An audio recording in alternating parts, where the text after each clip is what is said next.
a des jours, je ne suis pas certaine d'avoir été vivante. Il y a tant de jours qui font bloc. Écrire, c'est se venger. On le fait pour soi, et ça fait du bien. Une ivresse. Publier tout cela et le montrer, ce sont des peurs et du réel qui reviennent. Quoi de plus sinistre qu'un bar à la lumière du jour? Souvent je pense à Daphné. Quand j'étais petite, j'ai recueilli des œufs de grenouilles pour les élever. Je les ai mis dans une bassine avec de l'eau. Juste ça. Au début, des dizaines de petits têtards se sont mis à agiter, bonjour, à s'agiter dans leurs œufs translucides. Puis, on finit par rompre la membrane pour évoluer en pleine eau.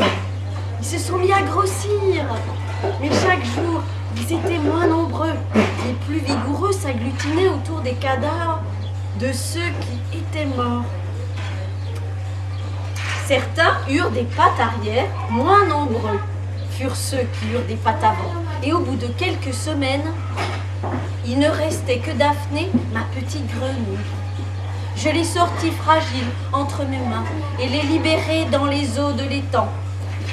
Longtemps j'ai cru qu'elle était l'unique survivant d'un mal étrange qui avait frappé ses congénères.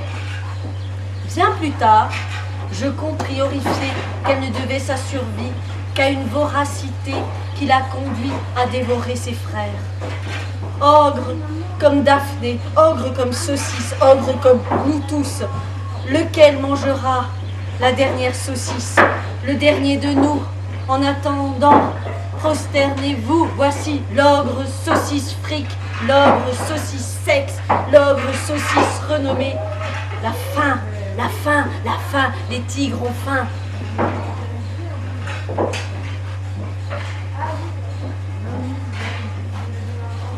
La vie, la mort, et si peu de choses en outre.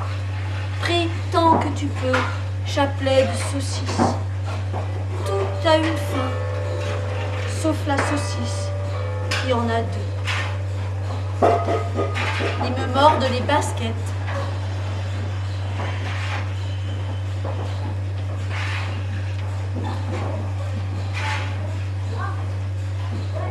Des rayons étirent l'air vaporeux.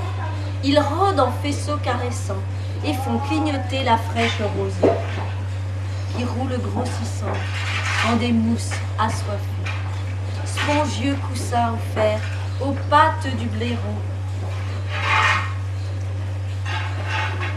aux limaces monotones, sa trêve. Midi, les rayons burinent l'air poussiéreux, vertical fagot. Ils achèvent, ils assèchent, écrasant scrupuleusement le mouillé en toute vie. Celle des limaces égarées, traversant la route au zénith. Elle craque sous mes pas en petites chips noires. Le huit est un gentil cochon. Ça crève, crépuscule, les rayons rasent l'air sanglant, fraîcheur du jour déchu.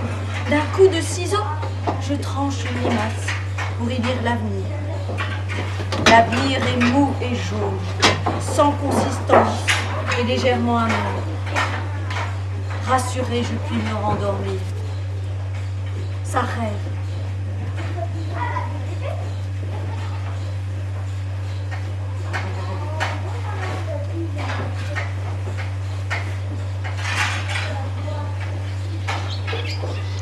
Tristan mange une andouillette dans son bain iseux-pète. Pour la poésie, merci. Pas de rendez-vous aujourd'hui. Roméo écrase un comédo. Juliette joue de l'accordéon. Pour le romantisme, merci. Pas de rendez-vous aujourd'hui.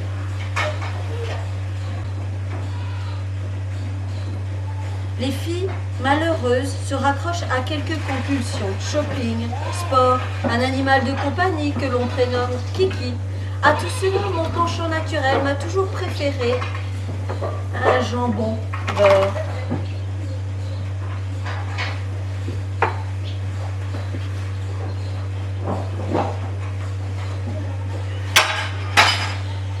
À l'air cru, 33 grammes de viande blanche.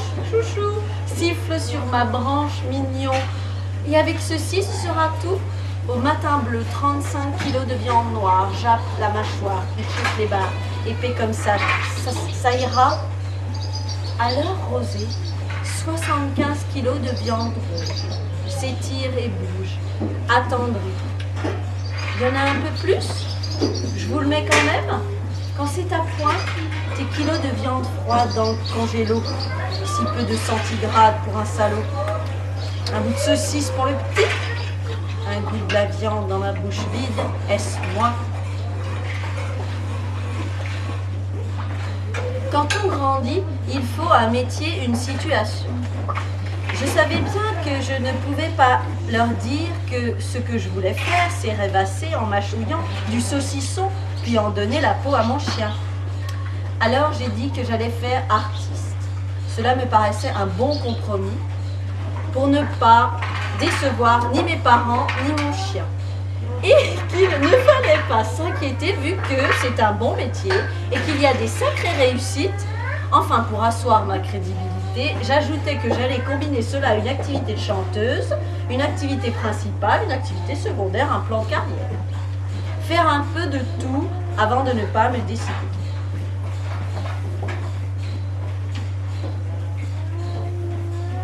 Se tenir bien droit. Ne pas voiler ni dévoiler. Faire bonne figure. Accrocher le regard. Sois belle et tais-toi, et tu iras loin ma croûte.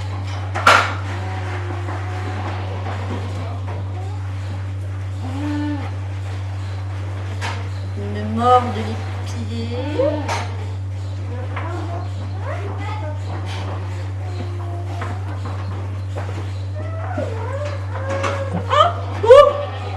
Non, mais il faut pas me mordre.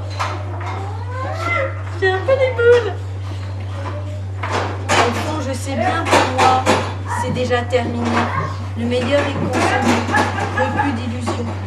J'ai cherché la gloire en prêchant l'humilité, mais sans conviction. J'ai cherché la reconnaissance en prêchant l'anonymat, comme tant d'autres, mais sans conviction. J'ai cherché l'argent en prêchant la prodigalité, comme tant d'autres, mais sans conviction. J'ai cherché à vous convaincre de mon génie, la conviction en moi, un peu de lucidité en tout.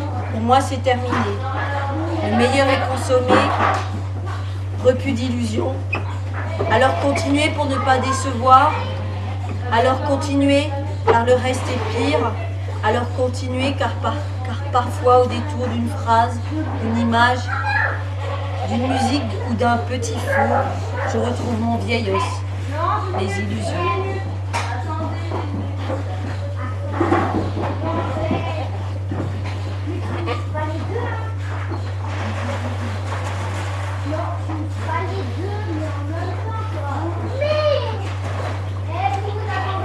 Le plus difficile quand on est chanteuse, c'est de trouver les musiciens. Par 2 fois, j'ai intégré une formation rock et par 2 fois, l'on m'indiqua la sortie au bout de quelques répétitions, au motif que j'étais folle, et mes textes du même ton. Ayant raté mon insertion dans le rock'n'roll, j'ai repris mon bâton d'artiste. Il en reste quelques textes abordant des sujets très hétéroclites et la décision de ne plus chanter dans un groupe établi. Depuis, je privilégie la performance avec des musiciens de passage, sans répétition. Alors je suis devenue le membre récurrent d'un groupe en perpétuelle reformation, qui lorsqu'il joue en est à son dernier concert. Pour tout le monde, c'est mieux comme cela.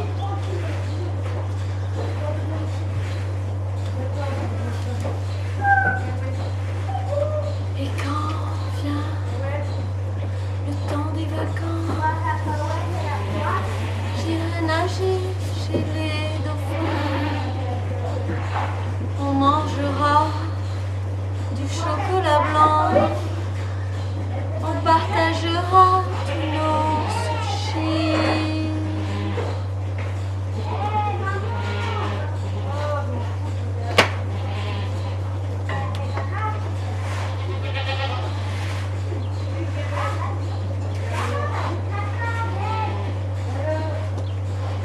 Ça va les chouchous? Oh oui, oh oui. Oh bah c'est génial. Ça. Encore un petit peu. Un peu de poétrie. À prononcer avec l'accent. Poétrie.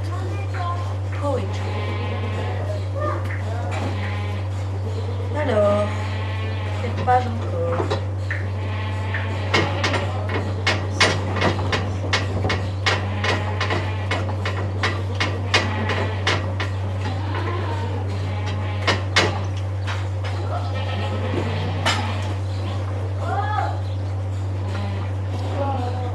Lorsque j'étais petite, les vendredis saints, nous nous mettions silencieusement en rang pour embrasser le corps crucifié de Jésus. En attendant mon tour, je pensais à l'endroit où posait mon bisou de petite fille. Vu ma taille, ses mains, sa joue étaient hors de portée. Devant moi, les plus dévots embrassaient une plaie. Moi, je trouvais ça dégoûtant. Je me rabattais sur son genou, glabre, froid, veiné, et maculé de sang. Le reste me semblait inconvenant. Un servant de messe passait un mouchoir blanc. Soulagé et troublé, je retournais m'asseoir, un goût étrange sur mes lèvres. J'étais certaine à ce moment qu'il n'était que de plâtre.